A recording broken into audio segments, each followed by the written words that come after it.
32 besar, Afrika terbaik, sementara Asia terburuk. Kenapa gue bilang begitu? Karena Afrika kirim 10 wakilnya dari benuanya menuju Piala Dunia, lolos 9, gagal 1 yaitu Tunisia. Sementara Asia dari semua pesertanya yang lolos cuma 2. Ya konfederasi mana aja yang berkembang, yang stuck atau bahkan yang menurun? Mari kita bahas. Halo, nama gue Joko Pasupati. Gue bukan pandit terkenal, tapi gue yakin opini gue masuk akal. Ya, Piala Dunia 48 tim ini adalah format baru.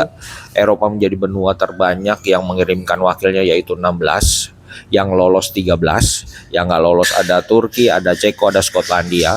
Kemudian ada CONMEBOL, yaitu Amerika Selatan, itu kirim 7. Yang nggak lolos 1 yaitu Uruguay. Afrika ini yang luar biasa, kirim 10, yang lolos 9, yang gagal cuma 1. Zona CONCACAF kirim 6, tapi 3-nya itu bukan dari kualifikasi tapi jalur tuan rumah, Meksiko, Amerika, Kanada.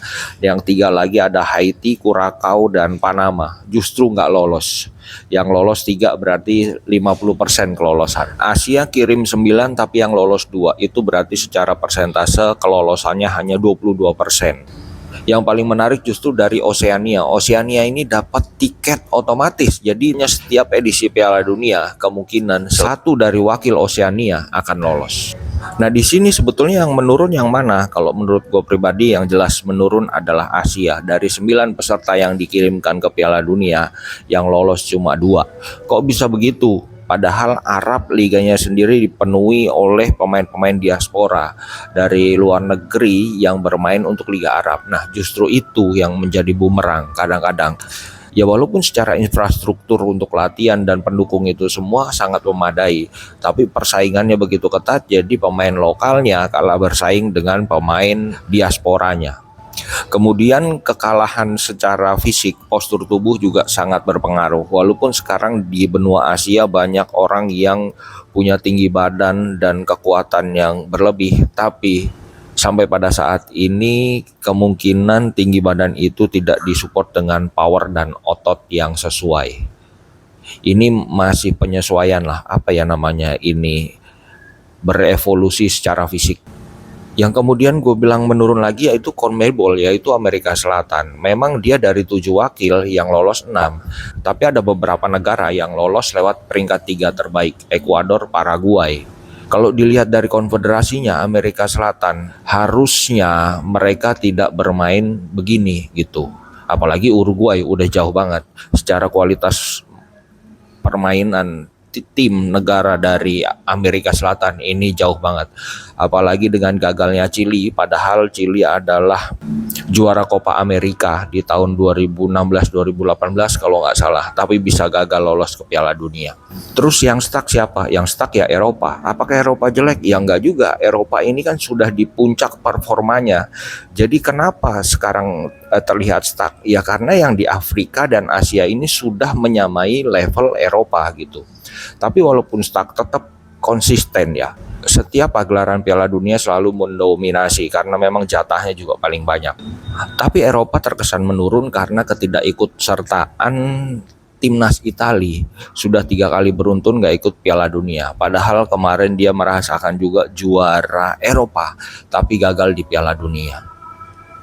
Absennya Ukraina, terus absennya negara-negara yang harusnya menjadi langganan Piala Dunia, kayak misalnya Serbia atau Wales atau negara Eropa Timur lainnya, tapi pada edisi kali ini absen gitu. Terus yang paling berkembang ya jelas Afrika. Afrika kirim 10 negara tapi lolos 9, itu berarti 90% berhasil. Kok bisa sih Afrika bisa sekuat itu? Ya, yang pertama adalah karena pemain-pemain Afrika ini bermain di Eropa. Bahkan ada yang lahir di Eropa, mendapatkan pendidikan akademi sepak bola Eropa, kemudian setelah jadi, mereka memilih menjadi warga negara kelahiran orang tuanya. Ya walaupun dia lahir di Eropa, dapat pendidikan secara Eropa, tapi begitu milih warga negara, mereka milih warga negara orang tuanya. Jadi secara kualitas berarti memang kualitas Eropa. Jadi nggak heran kalau dari 10 tim, 9 timnya ini punya kekuatan yang luar biasa. Bahkan yang kita nggak sangka-sangka Cape Verde bisa lolos ke 32 besar. Ya kita nggak usah bicara soal Mesir, Maroko, Senegal, terus Pantai Gading, ya itu sih pemain-pemainnya kita udah sering denger lah namanya di tim-tim besar sepak bola Eropa. Ya bahkan Prancis pun mungkin kalau itu semua pemainnya milih menjadi warga negara kelahiran orang tuanya, ya udah sepi itu semua pemain-pemain dari keturunan Afrika. Ya memang untuk kedepannya Afrika ini bisa besar kemungkinan akan menguasai akan menjadi negara kuat di dalam sepak bola. Benar juga kata Jose Mourinho, kalau semua pemain Afrika itu memilih untuk membela negara kelahirannya atau negara kelahiran orang tuanya, ya kemungkinan juara dunia itu akan berasal dari Afrika terus. Jadi kesimpulannya adalah yang menurun itu Asia dan CONMEBOL, sementara mengalami prestasi signifikan yaitu konfederasi dari Afrika. Ya walaupun secara ini ya persentase untuk mengirimkan wakil AFC atau Asia ini naik 50% lebih. Karena di tahun-tahun sebelumnya cuma 5, tapi kali ini kirim 4. Itu ya karena perluasan itu dari 32 tim menjadi 48 tim. Kemudian dari Eropa itu dulu waktu 2022 itu jatahnya 13, tapi saat ini 16. CONMEBOL sih sebetulnya yang agak ringan nih, karena CONMEBOL itu total 10 negara, tapi 7 bisa lolos gitu.